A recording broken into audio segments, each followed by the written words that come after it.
Well, another source of inspiration for Canadians this year was the Summer Olympics in London. The Canadian Olympic Committee set a high goal for our athletes before they crossed the Atlantic for the Games.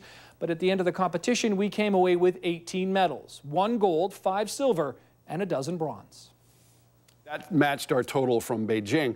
But, it's not as if our athletes went to London and didn't try their best. They tried their best, and some of them on a particular day of their event maybe didn't fulfill their expectations. But I'll tell you what, some of the bronze medals, maybe they didn't resonate like a gold medal, like a victory, but they felt really good. And one of the cases was Mark Oldershaw from Burlington. You saw the reaction after his event. I mean, that felt like a gold medal celebration to me. Oldershaw is one of 5 members of his family to compete at the Olympics, and you could tell how special that bronze medal was to him. Oldershaw's good friend and frequent practice partner, kayaker Adam Van Couverden, also picked up a medal on the water in London. He snagged a silver to go with his 3 other Olympic medals. But for many, the defining moment or memory of the Summer Games was the performance of our women's soccer team. They played and ultimately lost in one of the most contentious games of the entire Olympics. A 4-3 overtime loss to the Americans, featuring a hat trick by Christine Sinclair. But then the referee made a pair of questionable calls which gave crucial breaks to the U.S. team and helped get them into the gold medal match. They personified everything Canadians want in their athletes: heart, desire, will, determination, passion, character. They had it all. The fact that we lost to them and still won the bronze, for some reason, wasn't good enough for people.